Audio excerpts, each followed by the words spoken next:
नमस्कार दोस्तों, एकीपी लाइब्रेरी में आप सभी का स्वागत है। तो दोस्तों, जैसा कि आप सभी जानते हैं कि ये जो है पर्यावरण अध्ययन के 2022 के लिए होने वाले एग्ज़ाम के लिए जो है बहुत ही इंपॉर्टेंट क्वेश्चन हैं, जो कि बीएससी, बीकॉम या बीए में जो एनवायरनमेंट का एग्ज़ाम एनवार होता है, तो ये उसके लिए बहुत ही इंपॉर्टेंट क्वेश्चन हैं।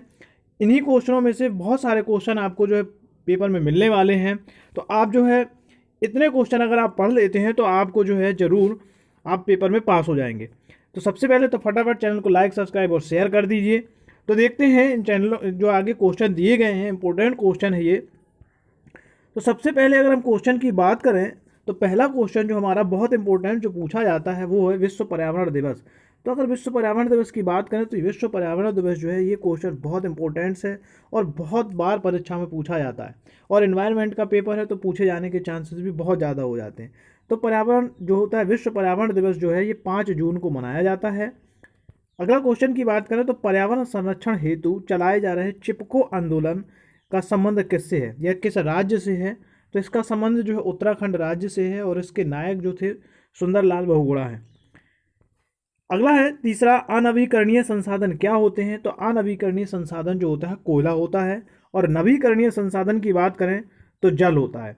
यानी कि नवीकरणीय का मतलब आप ये याद रखिए कि जो नवीन हो जाता है यानी नया हो जाता है। तो नवीकरणीय में जल है, हवा है, पानी है, ये सब आपके नवीकरणीय संसाधन है, क्योंकि इनसे जो है आप इनको यूज कर लेते हैं तब भी ये दोबारा यूज में आ सकते हैं।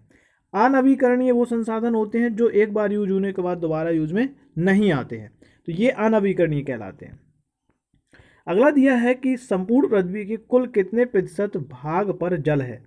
तो अगर बात करें हम जल की तो 71% भाग पर जो है पृथ्वी पर जल पाया जाता है। वहीं अगर अलमाटी बांध किस नदी पर विस्तृत है, तो अलमाटी बांध जो है कृष्णा नदी पर बना हुआ है। ये भी काफ़ी बार परीक्षा में पूछा जा चुका है। अगला है कि सुंदरी वृक्ष पाया जाता है। तो सुंदरी वृक्ष जो है गंगा डेल्टा, जिसे सुंदरवन का डेल्टा भी कहते हैं, जो कि पश्चिम बंगाल में है, सुंदरी वृक्ष जो है पाए जाते हैं। अगला क्वेश्चन है गिर नेशनल पार्क किस राज्य में स्थित है। तो गिर नेशनल पार्क जो स्थित है वो गुजरात राज्य में स्थित है। बहुत परीक्षा में पूछे जाना प्रश्न है ये। नेक्स्ट क्वेश्चन है 10% का नियम किसने दिया था। तो 10% जो है ये ऊर्जा का नियम है, और ये दिया था लिंडेमान ने दिया था।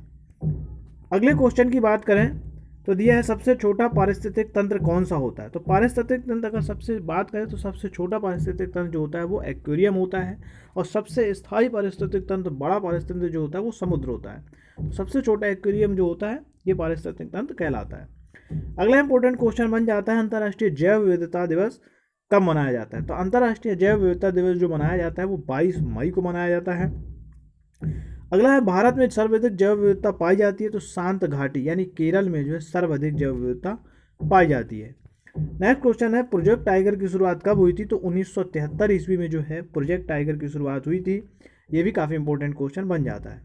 अब बात करते हैं कुछ प्रमुख दिवसों की जो कि परीक्षा में बहुत ज़्यादा पूछे जाते हैं। तो विश्व जल दिवस की बात करें जो कि 22 मार्च को होता है। विश्व पृथ्वी दिवस 22 अप्रैल को मनाया जाता है। अंतर्राष्ट्रीय टाइगर दिवस की बात करें तो 29 जुलाई को होता है। ओजोन संरक्षण दिवस की बात करें तो 16 सितंबर को। अंतर्राष्ट्रीय योग दिवस 21 जून को मनाया जाता है, और विश्व स्वास्थ्य दिवस 7 अप्रैल को मनाया जाता है। तो ये रहे आपके इम्पोर्टेंट्स दिवस जो परीक्षाओं में ज़्यादातर पूछे जाते हैं, तो इन्हें भी आप अच्छे से तैयार कर लीजिए। अगला क्वेश्चन प्रमुख अधिनियमों की बात करें तो वन्य जीव संरक्षण अधिनियम जो है 1972 ईस्वी में, वन संरक्षण अधिनियम 1980 में। यहाँ वन्य जीव है और यहाँ वन है, कन्फ्यूजन की बात नहीं है। ये वन्य जीव संरक्षण है तो 1972 आ जाता है, वन संरक्षण तो 1980 हो जाता है, और पर्यावरण संरक्षण तो 1986 हो जाता है, और जल प्रदूषण अधिनियम की बात करें तो 1988 ईस्वी हो जाता है। ये प्रमुख अधिनियम है। इसके बाद करते हैं प्रमुख आंदोलनों की जो परीक्षाओं में बहुत पूछे जाते हैं, और पर्यावरण अध्ययन के पेपर में तो काफ़ी पूछा जाता है। चिपको आंदोलन की बात करें तो इसके जो है सुंदरलाल बहुगुणा हैं, और ये उत्तराखंड में शुरू हुआ था। एपिक्को आंदोलन भी परीक्षा में कई बार पूछा गया है। तो एपिक्को आंदोलन की बात करें तो पांडुरंग हेगड़े हो जाते हैं। नर्मदा बचाओ आंदोलन तो मेधा पाटकर और बाबा आमटे, ये जो है नर्मदा बचाओ आंदोलन के मुख्य कर्ता धर्ता है। इसके बाद जो है नीरी का मुख्यालय तो नागपुर में स्थित है। ये भी परीक्षा में पूछा जा चुका है। अगला भोपाल गैस कांड जो हुआ था वो मिथाइल आइसोसाइनाइड के रिसाव की वजह से हुआ था। तो ये क्वेश्चन बन जाता है कि भोपाल गैस कांड जो हुआ था किस गैस के रिसाव के लिए। तो मिथाइल आइसोसाइनाइड के लिए। रेड डाटा बुक संबंधित है तो विलुप्त प्राणी एवं पौधों से संबंधित है ये। ये भी परीक्षा में बहुत पूछा जाता है। हमने वही क्वेश्चन लिए हैं जो परीक्षा में बहुत ज़्यादा पूछे जाते हैं या पिछले पेपरों में पूछे गए। अगली बात करें तो भारत का पहला राष्ट्रीय पार्क जो है कार्बेट राष्ट्रीय पार्क, जो कि उत्तराखंड में है, यह हेली नेशनल पार्क के नाम से भी जाना जाता है। नेक्स्ट है देश का प्रथम जैवमंडल आरक्षित क्षेत्र जो है वो नीलगिरी है। यह देश का प्रथम जैवमंडल आरक्षित क्षेत्र है। जैविक डीजल प्राप्त होता है तो वो जेट्रोफा के पौधे से प्राप्त किया जाता है। ये जैविक डीजल जो है प्राप्त किया जाता है। कुछ और इंपॉर्टेंट क्वेश्चन, पारिस्थितिक तंत्र जिसे हम इकोसिस्टम भी कहते हैं शब्द का सर्वप्रथम प्रयोग किया था एजी टेंसलर ने 1935 ईस्वी में। और पारिस्थितिकी तंत्र का यानी पारिस्थितिकी तंत्र है, और पारिस्थितिकी तंत्र को इकोसिस्टम कहते हैं और पारिस्थितिकी को इकोलॉजी कहते हैं। तो इकोलॉजी शब्द यानी पारिस्थितिकी शब्द का प्रयोग सर्वप्रथम अर्नेस्ट हैकल ने 1869 ईस्वी में किया था। वहीं गहन पारिस्थितिकी यानी डीप इकोलॉजी के जनक अर्नीस्ट नीस को माना जाता है। तो भारतीय पारिस्थितिकी के जनक जो है प्रोफेसर रामदेव मिश्रा को माना जाता है। ये भी काफ़ी इंपॉर्टेंट क्वेश्चन है। अगला है प्रकृति का मेहतर या सफाई कर्मी किसे कहा जाता है? तो ये जीवाणु कवक यानी कि जैसे हम अपघटक भी कह देते हैं इनको। तो ये जीवाणु और कवक जो है प्रकृति के मेहतर यानी सफाई का काम करने वाले माने जाते हैं। अगला है पारिस्थितिक तंत्र जो में ऊर्जा का सर्वोत्तम स्रोत होता है सौर ऊर्जा, यानी सर्वाधिक ऊर्जा जो प्राप्त होती है सौर ऊर्जा ही प्रमुख पारिस्थितिक तंत्र में ऊर्जा का स्रोत माना जाता है। अगला है उत्पादक के तौर पर जो हरे पौधे शैवाल, ये भी काफ़ी इंपॉर्टेंट्स है क्योंकि पर्यावरण का पेपर है। तो जो उत्पादक होते हैं वो हरे पौधे और शैवाल होते हैं, और उपभोक्ता की बात करें तो जीव जंतु और मनुष्य होते हैं, यानी जो उत्पादन का काम करते हैं पौधे और इन्हें खाने वाले उपभोक्ता कहलाते हैं।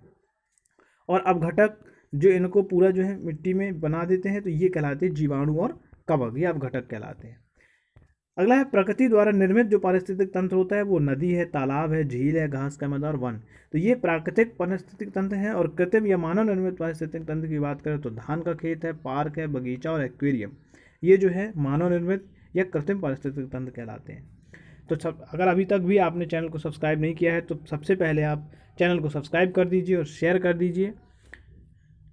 अगला है पारिस्थितिक तंत्र का आतंकवादी वृक्ष कहा जाता है, यानी सफेदा यानी यूकेलिप्टस को कहा जाता है। किसानों का मित्र जो कहते हैं तो केंचुआ और सांप कहलाते हैं, ये किसानों के मित्र कहे जाते हैं।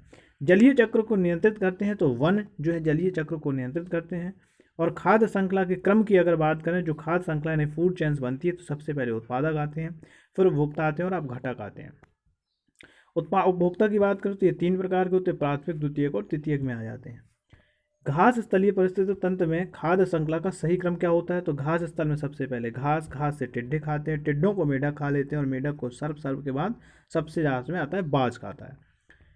इसके बाद यह है अगला क्वेश्चन दिया है कि सभी पारिस्थितिक तंत्रों में ऊर्जा का पिरामिड कैसा बनता है? तो सदैव सीधा बन जाता है। अगले क्वेश्चन है सबसे छोटा पारिस्थितिक तंत्र जो होता है वो एक्वेरियम होता है, और सबसे बड़ा कृत्रिम पारिस्थितिक तंत्र है तो वो धान का क्षेत्र होता है। इसका विश्व में सबसे विक्षुब्ध पारिस्थितिक तंत्र तो पर्णपाती वन कहलाते हैं, और स्थल खंड पर पाए जाने वाला सबसे बड़ा पारिस्थितिक तंत्र वो होता है जंगल होता है। पारिस्थितिक तंत्र का मित्र जो कहते हैं वो कहता है नीम है, पीपल है, बरगद है और तुलसी होते हैं, ये पारिस्थितिक तंत्र के मित्र हैं। इनसे जो है हमें काफ़ी मात्रा में ऑक्सीजन की मात्रा मिलती है। अगला है किसी प्राकृतिक प्रदेश में पाई जाने वाली जीव जंतुओं और वनस्पतियों के प्रजातियों की बहुलता को क्या कहते हैं? जैव विविधता, यानी जीवों में विविधता को पाया जाना जैव विविधता कहलाता है। सर्वप्रथम जैव विविधता शब्द का प्रयोग W.G. रॉजन ने 1985 ईस्वी में किया था, और विश्व समुदाय के समक्ष जैव विविधता यानी बायोडाइवर्सिटी शब्द को प्रस्तुत किया था एडवर्ड विल्सन ने 1986 ईस्वी में किया था। अगला क्वेश्चन है सर्वाधिक जैव विविधता जो पाई जाती है वो उष्णकटिबंधीय वर्षा वनों में या फिर विषुवत रेखीय प्रदेशों में पाई जाती है। नेक्स्ट क्वेश्चन है विश्व में सर्वाधिक जैव विविधता किस देश में पाई जाती है? तो ये ब्राजील में पाई जाती है। और भारत में अगर सर्वाधिक जैव विविधता की बात करें तो शांत घाटी यानी कि केरल में भारत में सबसे ज़्यादा जैव विविधता देखने को मिलती है। अगला क्वेश्चन अंतर्राष्ट्रीय जैव विविधता जो है 22 मई को मनाया जाता है, काफ़ी इंपॉर्टेंट हो जाता है। नेक्स्ट क्वेश्चन राष्ट्रीय जैव विविधता प्राधिकरण का मुख्यालय वो है चेन्नई में है, तो ये राष्ट्रीय जैव विविधता प्राधिकरण का मुख्यालय जो है चेन्नई में बना हुआ है। सर्वप्रथम हॉट स्पॉट की बात करें तो ये नॉर्मन मायरसन 1988 ईस्वी में इन्होंने जो है सर्वप्रथम हॉट स्पॉट शब्द का प्रयोग किया था। और अगर विश्व में कुल हॉट स्पॉटों की बात करें तो 36 हॉट स्पॉट है। अब आते हैं भारत के कुछ प्रमुख राष्ट्रीय उद्यान और वन्यजीव अभ्यारण्य जो कि परीक्षा में 100% पूछे जाते हैं। तो बात करें जिम कॉर्बेट राष्ट्रीय उद्यान की तो नैनीताल यानी उत्तराखंड में स्थित है, काफ़ी इंपॉर्टेंट है, ये सबसे पुराना भी माना जाता है। अगला है दुधवा राष्ट्रीय उद्यान की बात करें तो लखीमपुर खीरी उत्तर प्रदेश में स्थित है। गिर राष्ट्रीय उद्यान गुजरात में ये जी एशियाई शेरों के लिए भी जाना जाता है। गिर राष्ट्रीय उद्यान गुजरात में है। काजीरंगा राष्ट्रीय उद्यान असम में है, ये एक सींग वाले गैंडों के लिए प्रसिद्ध है। मानस राष्ट्रीय उद्यान की बात करें तो हाथियों के लिए असम में ये भी है। सुंदरबन राष्ट्रीय उद्यान तो पश्चिम बंगाल में पाया जाता है, जहाँ सुंदरी नामक वृक्ष भी पाए जाते हैं। सरिस्का की बात करें तो राजस्थान में है। और दाचीग्राम राष्ट्रीय उद्यान की बात करें तो जम्मू कश्मीर में पाया जाता है। कान्हा राष्ट्रीय उद्यान मध्य प्रदेश में है। और ये सारे राष्ट्रीय उद्यान परीक्षाओं में पूछे जा चुके हैं और बहुत इंपॉर्टेंट्स हैं। कान्हा राष्ट्रीय उद्यान बात करें तो ये मध्य प्रदेश में है। संजय गांधी राष्ट्रीय उद्यान महाराष्ट्र के बोरीवली में स्थित है। और कंचनजंगा राष्ट्रीय उद्यान जो है वो सिक्किम राज्य में स्थित है। कैंपबेल वे राष्ट्रीय उद्यान जो है अंडमान एंड निकोबार द्वीप समूह में पाया जाता है। और इंद्रावती राष्ट्रीय उद्यान की बात करें तो यह छत्तीसगढ़ में है। अगला है नागरहोल राष्ट्रीय उद्यान, जिसे हम राजीव गांधी राष्ट्रीय उद्यान के नाम से भी जानते हैं, ये कर्नाटक राज्य में स्थित है। अगला है वाल फकरम राष्ट्रीय उद्यान की बात करें तो ये मेघालय में है, ये भी काफ़ी इंपॉर्टेंट्स है।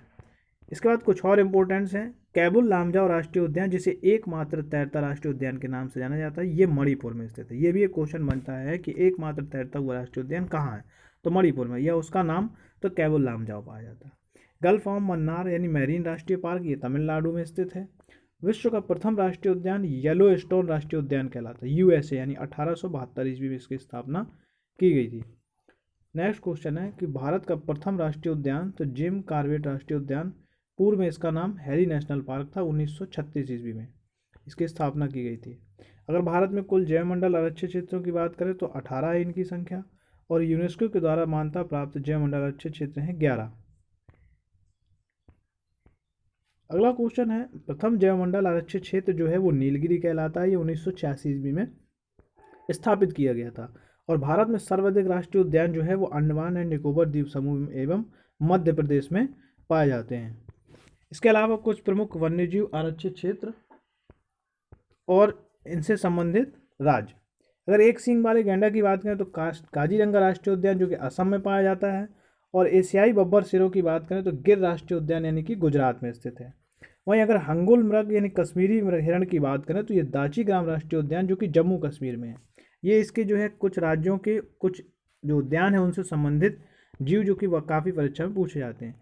अगर थामिन मृग की बात करें तो कैबुल लामजाओ राष्ट्रीय उद्यान मणिपुर में स्थित है। इसके बाद इसको जो है अगला है साइबेरियन पक्षी यानी सारस की बात करें, यानी पक्षियों की स्वर्ग भूमि भी इसको कहा जाता है, तो ये केवलादेव राष्ट्रीय उद्यान यानी कि पक्षियों की स्वर्ग भूमि के नाम से जाना जाता है, भरतपुर राजस्थान में स्थित है। अगला जंगली गधा की बात करें तो कच्छ का रण यानी गुजरात में पाया जाता है। और रॉयल बंगाल टाइगर की बात करें तो सुंदरबन राष्ट्रीय उद्यान पश्चिम बंगाल में स्थित है। ऑलिव रिडले कछुआ, इनकी बात करें तो भितरकनिका अभ्यारण्य यानी ओडिशा में स्थित है। और पेलिकन वह समुद्री पक्षी के लिए प्रसिद्ध है, जो वो है कुक्कारे वेलूर पक्षी अभ्यारण्य जो कि कर्नाटक में स्थित है। और कैलामारू पक्षी अभ्यारण्य जो है वो आंध्र प्रदेश में स्थित है। इसके अलावा बात करें पर्यावरण से संबंधित प्रमुख अधिनियम और सम्मेलनों की, जो जरूर पूछे जाते हैं। वन्यजीव संरक्षण अधिनियम 1972 में आया था। और वन संरक्षण जो आया था 1980 में पूछा गया था। जो कि वायु प्रदूषण अगला है, जो रोकथाम और नियंत्रण के लिए अधिनियम आया था 1981 में पारित हुआ था। और पर्यावरण संरक्षण अधिनियम 1986 में हुआ था। ये बहुत ही इंपॉर्टेंट क्वेश्चन है। नेक्स्ट है राष्ट्रीय वन नीति आई थी 1988 ईस्वी में। और जल प्रदूषण और रोकथाम एवं नियंत्रण अधिनियम जो आया था 1974 ईस्वी में आया हुआ था। इसके बाद अगर बात करें उपभोक्ता संरक्षण अधिनियम की तो 1986 ईस्वी में। और ध्वनि प्रदूषण एवं नियमन नियंत्रण जिसे कह सकते हैं, ये 2000 में आया। इसके बाद काफ़ी पूछा जाने वाला क्वेश्चन है प्रथम पृथ्वी सम्मेलन, जैसे एजेंडा 21 भी कहते हैं, तो इसका आयोजन हुआ था रियो डी जेनेरिया यानी ब्राज़ील में 1992 ईस्वी में इसका आयोजन किया गया था। द्वितीय पृथ्वी सम्मेलन जोहान्सबर्ग दक्षिण अफ्रीका में हुआ था, ये 2002 में हुआ था। अगला सर्वप्रथम विश्व पर्यावरण दिवस जो मनाया गया था वो 5 जून 1974 ईस्वी में हुआ था। तो विश्व पर्यावरण दिवस जो मनाया जाता है 5 जून को प्रत्येक वर्ष मनाया जाता है। अगला है रामसर सम्मेलन, जिसे हम आर्द्र भूमि से संबंधित भी कहते हैं, 1971 ईरान में हुआ था। और जंगल अधिकार अधिनियम जो आया था 2007 में आया था। वन संरक्षण आंदोलनों की बात करें, ये भी परीक्षा में काफ़ी पूछे जाते हैं। ये बिश्नोई आंदोलन की बात करें तो इससे संबंधित व्यक्ति है अमृता देवी बिश्नोई। इसका उद्देश्य था वृक्ष संरक्षण हेतु राजस्थान में खेजड़ी वृक्षों को बचाने के लिए हुआ था। वहीं चिपको आंदोलन की बात करें तो 1973 ईस्वी में आया था। सुंदरलाल बहुगुणा, गौरा देवी, चंडी प्रसाद भट्ट ये इसके प्रमुख संबंधित व्यक्ति हैं। और ये भी जो है वृक्ष संरक्षण हेतु उत्तराखंड से शुरू किया गया था। अगला है अपिक्को आंदोलन की बात करें तो 1983 ईस्वी में आया था और ये पांडुरंग हेगड़े से संबंधित थे। ये भी वृक्ष संरक्षण हेतु था और ये कर्नाटक से शुरू हुआ था। नावधान्य आंदोलन की बात करें तो 1987 में वंदना शिवा जैविक खेती व जैविक विविधता संरक्षण के लिए आया था। अगला दिया है नर्मदा बचाओ आंदोलन जो 1985 ईस्वी में आया था। इसके जो प्रमुख संबंधित व्यक्ति है मेधा पाटकर और बाबा आमटे। यह है बहुउद्देशीय परियोजना यानी सरदार सरोवर जो बांध है उसके पर्यावरण मानकों के अनुरूप स्वीकृत कराने से संबंधित था। साइलेंट वैली आंदोलन की बात करें तो 1985 में आया था। सुगाधा कुमारी इससे संबंधित हैं। शांत वैली जो स्थित है वो केरल में है और ये जैव विविधता संरक्षण के लिए साइलेंट वैली आया था। बात करें कुछ पर्यावरण पुस्तकों की अगर तो सबसे पहले आता है टुमारो बायोडाइवर्सिटी पुस्तक, ये वंदना शिवा की है। संरक्षण एवं विनाश जो है सरला बहन की है। Sparsh Ganga Ramesh Pokhriyal Nishank. Down to earth ये पिछली बार पूछी जा चुकी है, सुनीता नारायण की है। From green to evergreen revolution doctor M S Swaminathan की है। धरती की पुकार सुंदरलाल बहुगुणा की है। Ecology and the politicals of survivals Vandana Shiva की है। और बांध नहीं चाहिए बांध पहाड़ का विनाश है प्रमुख कथन दिया था सुंदरलाल बहुगुणा ने। इसके बाद बात करें भारत का जल पुरुष जो कहा जाता है वो राजेंद्र सिंह को कहा जाता है। भारत का वर्ल्डमैन की बात करें तो सलीम अली को और वृक्ष मित्र के नाम से सुंदरलाल बहुगुणा जाने जाते हैं। Tiger man of India Kailash Sankhala को जाना जाता है। Dolphin man of India Ravindra Sinha को। आइस मैन ऑफ इंडिया के चेवांग नेरफेल को और हीरो ऑफ एनवायरमेंट्स के नाम से माइक पांडे प्रसिद्ध हैं। भारत सरकार द्वारा प्रयुक्त गुणवत्ता मानकों की बात करें तो ब्यूरो मानक जो दिया जाता है वो पर्यावरण प्रदूषण रोकने हेतु ये वाहनों पर दिया जाता है। एग मार्क की बात करें तो कृषि एवं खाद्य पदार्थों की शुद्धता और गुणवत्ता के लिए एग मार्क जो है दिया जाता है। हॉल मार्क की बात करें तो सोने की गुणवत्ता से संबंधित है। इको मार्क पर्यावरण अनुकूलन के और यूरो मार्क मानक जो है वो मोटर वाहन प्रदूषण यूरोपीय देशों के लिए है। अब कुछ इंपोर्टेंट सन प्रोजेक्ट टाइगर की बात करें तो ये 1973 ईस्वी में आया था। ये परीक्षा में कई बार पूछा जा चुका है। प्रोजेक्ट एलिफेंट 1992 ईस्वी में। हंगोल परियोजना जो आई थी 1970 में और कस्तूरी मृग परियोजना 1970 ईस्वी को हंगोल परियोजना है कस्तूरी मृग के नाम से भी जाना जाता है। गैंडा परियोजना 1987 ईस्वी में आया था।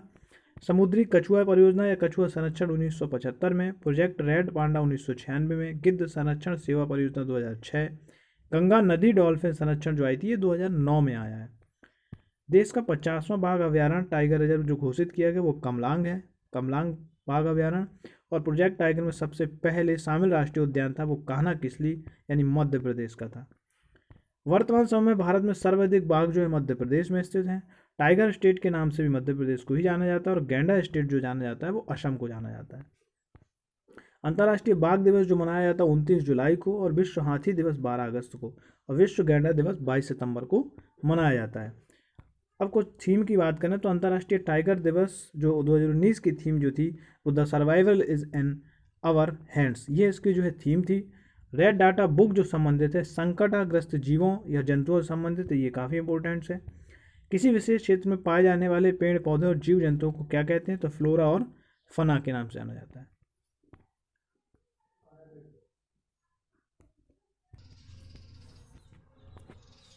किस राष्ट्रीय उद्यान का नाम पूर्व में हेली नेशनल राष्ट्रीय उद्यान था तो जिम कॉर्बेट राष्ट्रीय उद्यान का नाम पूर्व में हेली नेशनल राष्ट्रीय उद्यान के नाम से जाना जाता है। वन महोत्सव की बात करें तो फरवरी में जुलाई के प्रथम सप्ताह में मनाया जाता है और वन्य जीव सप्ताह 1 से 7 अक्टूबर तक मनाया जाता है। राष्ट्रीय जागरूकता माह 19 अक्टूबर से लेकर 18 नवंबर तक मनाया जाता है। विश्व आर्द्र भूमि या नम भूमि संरक्षण दिवस जो है 2 फरवरी को मनाया जाता है। विश्व संरक्षण दिवस जो जल संरक्षण दिवस है 22 मार्च को और विश्व पृथ्वी दिवस जो है 22 अप्रैल को मनाया जाता है। एक ही डेट है लेकिन 2 मंथ अलग अलग है। वह अंतर्राष्ट्रीय जैव विविधता 22 मई को मनाया जाता है। मार्च, अप्रैल और मई, तो आप ऐसे याद कर सकते हैं। इसके बाद विश्व पर्यावरण दिवस काफ़ी इंपॉर्टेंट 5 जून को मनाया जाता है। विश्व जनसंख्या दिवस जो मनाया जाता है 11 जुलाई को। विश्व ओजोन संरक्षण दिवस 16 सितंबर को मनाया जाता है। विश्व वन्य जीव दिवस की बात करें तो 3 मार्च को और विश्व शौचालय दिवस 19 नवंबर को मनाया जाता है। विश्व पर्यावरण संरक्षण दिवस जो मनाया जाता है वो 26 नवंबर को मनाया जाता है।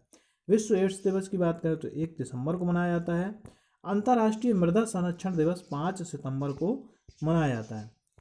इसके बाद कुछ महत्वपूर्ण दिवस और उनकी थीम्स जो हैं तो विश्व आर्द्र भूमि संरक्षण दिवस जो है 2 फरवरी 2020 आर्द्र भूमि जैव विविधता इसकी थीम थी। विश्व जल दिवस की जो बात करें तो जल और जलवायु परिवर्तन। विश्व पृथ्वी दिवस क्लाइमेट एक्शन। विश्व पर्यावरण दिवस प्रकृति के लिए समय, ये इनकी प्रमुख थीमें हैं। विश्व शौचालय दिवस की बात करें तो सतत स्वच्छता एवं जलवायु परिवर्तन। विश्व आर्द्र भूमि दिवस जो है आर्द्र भूमि और जलवायु परिवर्तन। विश्व गौरैया दिवस ये 20 मार्च को मनाया जाता है, ये भी याद रखिए। आई लव स्पैरो इसकी जो प्रमुख थीम थी। विश्व पृथ्वी दिवस ये 22 अप्रैल को, प्रोजेक्ट आवर स्पीसीज यानी हमारी प्रजातियों की रक्षा। विश्व पर्यावरण दिवस तो वीट वायु प्रदूषण। अंतर्राष्ट्रीय टाइगर दिवस की बात करें तो the survival is an hour hands, और ओजोन संरक्षण दिवस की जो थीम थी वो 32 ईयर्स एंड हीलिंग्स, ये इनकी प्रमुख थीमें थी। अब बात करें विश्व हाथ धुलाई दिवस की बात करें तो सभी के लिए स्वच्छ हाथ। विश्व शौचालय दिवस तो लिविंग नो वंस बिहाइंड्स। अंतर्राष्ट्रीय योग दिवस ये भी इंपॉर्टेंट क्वेश्चन है जो कि 21 जून को मनाया जाता है, काफ़ी परीक्षा में पूछा जाता है और जरूर पूछा जाने के चांसेस है। तो अंतर्राष्ट्रीय योग दिवस 21 जून को मनाया जाता है। योगा फॉर क्लाइमेट एक्शन ये इसकी प्रमुख थीम रखी गई थी।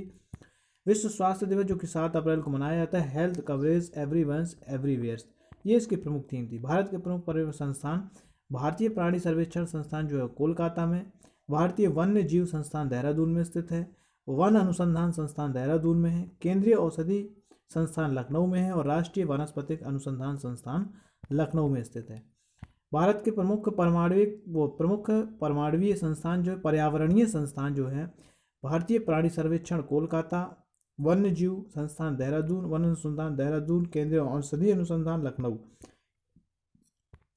केंद्रीय पर्यावरण अभियांत्रिकी अनुसंधान जिसे हम नीरी के नाम से भी जानते हैं, ये पिछली परीक्षा में पूछा जा चुका है, जो नागपुर महाराष्ट्र में स्थित है। राष्ट्रीय डेयरी अनुसंधान संस्थान की बात करें तो करनाल हरियाणा में है। राष्ट्रीय दलहन अनुसंधान तो कानपुर में स्थित है। केंद्रीय पक्षी शोध संस्थान इज्जतनगर बरेली में है। सलीम अली पक्षी विज्ञान एवं प्रकृति इतिहास केंद्र है कोयम्बटूर तमिलनाडु में स्थित है। Central arid zone research institute Jodhpur Rajasthan में है। वीरबल साइनी इंस्टीट्यूट ऑफ पैलियोबोटनोलॉजी जो है लखनऊ में स्थित है। प्लाज्मा अनुसंधान संस्थान जो है वो गांधीनगर गुजरात में स्थित है और केंद्रीय खाद्य प्रौद्योगिकी अनुसंधान संस्थान मैसूर में स्थित है।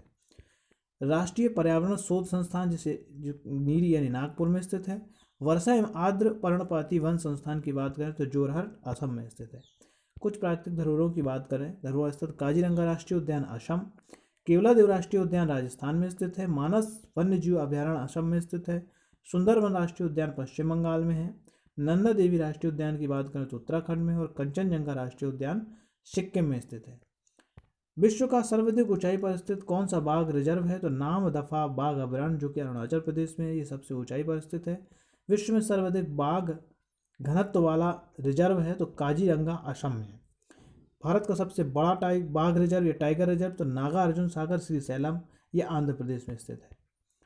जैव निम्नीकरण प्रदूषण की बात करें तो ये कहलाते हैं सब्जी एवं फल के छिलके, सीवेज, सड़े गले पदार्थ और कागज जो गल जाते हैं। और जैव अनिम्नीकरण की बात करें तो प्लास्टिक, पॉलीथीन, पारा, डीडीटी, सीसा इत्यादि ये ऐसे हैं जैव अनिम्नीकरण जो गलते नहीं है। हीमोग्लोबिन के संलग्नता रखने वाले प्रदूषक की बात करें तो कार्बन मोनोऑक्साइड यानी CO है। ये क्वेश्चन भी काफ़ी बार परीक्षा में पूछा गया। स्मॉग यानी धुंध बनता है तो ये बनता है धुएं और कोहरे के साथ बनता है, धुएं और कोहरे से स्मॉग बनता है। लंदन धूम्र दिखाई देता है शीतकाल में, सुबह के समय जो है दिखाई देता है। ग्रीन हाउस गैसों की बात करें तो CO2, CH4, N2O, SF6 और CFC और जलवाष्प, ये जो है ग्रीन हाउस गैसें हैं। ये काफ़ी इंपॉर्टेंट क्वेश्चन है। इसकी बात करें अगला जो है ग्लोबल वार्मिंग की बात करें तो सर्वाधिक उत्तरदायी गैस कार्बन डाइऑक्साइड यानी CO2 थी। ये भी क्वेश्चन बहुत इंपॉर्टेंट है। ग्लोबल वार्मिंग के लिए सबसे अधिक उत्तरदायी राष्ट्र है तो चीन अमेरिका, ये विकसित राष्ट्र हैं। सर्वाधिक ग्रीन हाउस गैस उत्सर्जन करने वाला देश भी चीन है और ग्रीन हाउस प्रभाव को सर्वप्रथम पहचाना जाता है जीन बैप्टिस्टेट फ्यूरियर ने। इसके बाद अब बात करें ग्रीन हाउस प्रभाव के लिए सर्वाधिक उत्तरदायी गैस तो ये वही है कार्बन डाइऑक्साइड CO2 है। ग्रीन हाउस गैस को कम करने के लिए प्रोटोकॉल लागू किया गया था तो क्योटो प्रोटोकॉल 1997 ईस्वी में लागू किया गया था। अम्ल वर्षा के लिए ये भी काफ़ी परीक्षा में पूछा जाता है तो सल्फर डाइऑक्साइड यानी SO2 और नाइट्रोजन ऑक्साइड NO2, ये जो है आपके अम्ल वर्षा के प्रमुख कारण तत्व है। अम्लीय वर्षा से ऐतिहासिक इमारतों मूर्तियों का संक्षारित क्षरण होना क्या कहलाता है तो स्टोन लेप्रोसी कहलाता है। ताजमहल का पीले होने का कारण है सल्फर डाइऑक्साइड यानी SO2 है। दम घोटू गैस के नाम से जाना जाता है कार्बन मोनोऑक्साइड यानी CO को जाना जाता है। प्रदूषण के प्रमुख सूचकों की बात करें तो वायु प्रदूषण के लिए लाइकेन को जाना जाता है, सीवेज प्रदूषण के सूचक के तौर पर ई कोलाई जीवाणु को और जल प्रदूषण के सूचक के तौर पर डायटम को जाना जाता है। वहीं ये सबसे ज़्यादा पूछे जाते हैं कि जल प्रदूषण मापने के लिए इकाई है, तो ये BOD कहलाते हैं, जिसे हम कहते हैं बायोलॉजिकल ऑक्सीजन डिमांड्स। ध्वनि प्रदूषण मापने के लिए डेसिबल का प्रयोग किया जाता है। ग्रीन मफलर संबंधित है आपके ध्वनि प्रदूषण से। ये बहुत इंपॉर्टेंट क्वेश्चन जो परीक्षा में पूछे जाते हैं। विश्व स्वास्थ्य संगठन ने WHO, जिसका मुख्यालय जेनेवा में है, के अनुसार ध्वनि प्रदूषण का जो मानक होना चाहिए 45 डेसिबल से ज़्यादा नहीं होना चाहिए। गंगा एक्शन प्लान की बात करें तो ये 1985 में शुरुआत की गई थी इसकी। भारत में मृदा अपरदन की सर्वाधिक समस्या है चंबल की घाटी यानी बीहड़ क्षेत्र में। यहाँ सबसे ज़्यादा मृदा अपरदन देखने को मिलती है। मृदा अपरदन रोकने के उपाय क्या हैं? हानिकारक कीटनाशक पर प्रतिबंध होना चाहिए, वृक्षारोपण होना चाहिए, मेड़बंदी होना चाहिए, जैव उर्वरक में कार्बनिक खादों का प्रोत्साहन किया जाना चाहिए। अगला है सूर्य से आने वाली हानिकारक पराबैंगनी किरणों को रोकती है ओजोन परत। ये भी काफ़ी इंपॉर्टेंट है। ओजोन संरक्षण की सर्वाधिक उत्तरदायी गैस होती है क्लोरोफ्लोरोकार्बन यानी CFC कहलाती है। ओजोन परत की मोटाई मापने की इकाई डाफ्सन यूनिट के नाम से जानी जाती है। और ओजोन संरक्षण को रोकने के लिए मॉन्ट्रियल प्रोटोकॉल जो समझौता हुआ था वो 16 सितंबर 1987 में हुआ था। तो ओजोन संरक्षण दिवस भी 16 सितंबर को मनाया जाता है। ओजोन संरक्षण दिवस मनाया जाता है 16 सितंबर को। अगला है नवीकरणीय ऊर्जा, जिसे हम गैर परंपरागत ऊर्जा के नाम से जानते हैं। सौर ऊर्जा, पवन ऊर्जा, जल, ज्वारीय, भूतापीय ऊर्जा, बायोगैस। यानी नवीकरणीय जो चीज़ें नवीन हो जाती हैं, एक बार यूज करने के बाद ख़त्म नहीं होती, दोबारा चलती रहती हैं। जैसे जल है, पवन है, इनको चाहे जितना यूज कर सकते हैं। अनवीकरणीय ऊर्जा यानी परंपरागत की बात करें, कोयला, पेट्रोल, डीजल, मिट्टी का तेल, प्राकृतिक गैस, इनको एक बार यूज करने के बाद इन दोबारा यूज नहीं कर सकते हैं। जीवाश्म ईंधन की बात करें तो कोयला, पेट्रोल, प्राकृतिक गैस जो पृथ्वी से लाखों सालों तक दबे रहने के बाद प्राप्त होते हैं। बायोडीजल जो प्राप्त करने वाला पौधा है उसे जेट्रोफा या रतन जोत के नाम से भी जाना जाता है। और बायोगैस का मुख्य घटक जो होता है वो मेथेन CH4 होती है। मेथेन गैस का उत्सर्जन को होता है धान के खेत से, दलदली स्थानों से और जुगाली करने वाले पशुओं से जो है मेथेन गैस का उत्सर्जन होता है। वाहनों में प्रयुक्त होने वाला प्राकृतिक गैस जो न्यूनतम पर्यावरण प्रदूषण कहलाता है वो CNG होता है। CNG का प्रमुख संगठक क्या है? मेथेन उसमें मिली होती है। और LPG मुख्यतः जो पाया जाता है वो ब्यूटेन, प्रोपेन और आइसोब्यूटेन पाए जाते हैं। ये भी पिछली परीक्षाओं में पूछे जा चुके हैं। ये वही है धान के खेत जुगाली करने वाले पशुओं से प्राप्त होता है। इसके बाद अगर इन फुल फॉर्मों की बात करें तो CNG को हम जो है कंप्रेस्ड नेचुरल गैस के नाम से जानते हैं। और LPG को लिक्विड पेट्रोलियम गैस के नाम से जाना जाता है। LED की बात करें तो लाइट इमिटिंग डियोड के नाम से जाना जाता है। प्रमुख क्रांतियों की बात करें, हरित क्रांति का संबंध खाद्यान्न उत्पादन से है। श्वेत क्रांति या दुग्ध उत्पादन संबंधित है। पीली क्रांति का संबंधित तिलहन उत्पादन से। नीली क्रांति जो है मत्स्य उत्पादन से संबंधित है। गुलाबी क्रांति का संबंध झींगा और प्याज उत्पादन से। लाल क्रांति है आपके मांस टमाटर उत्पादन से। ये क्रांतियां हर परीक्षाओं में पूछी जाती हैं। गोल क्रांति की बात करें तो आलू उत्पादन से। और भूरी क्रांति उर्वरक उत्पादन के नाम से जानी जाती है। स्वर्ण क्रांति की बात करें तो फल और बागवानी में वृद्धि संबंधित है। रजत क्रांति अंडा और पोल्ट्री उत्पादन में से जानी जाती है। इंद्रधनुष क्रांति के लिए कृषि के सभी क्षेत्रों के उत्पादन में वृद्धि संबंधित है। और काली क्रांति जो है बायोडीजल के उत्पादन से जानी जाती है। वहीं बादामी क्रांति की बात करें तो मसाला उत्पादन से। अमृत क्रांति नदी जोड़ो परियोजना से। और हरित क्रांति जो है बांस उत्पादन के नाम से जानी जाती है। तो वीडियो अगर अच्छी लगे तो चैनल को सब्सक्राइब कर दें और शेयर करें।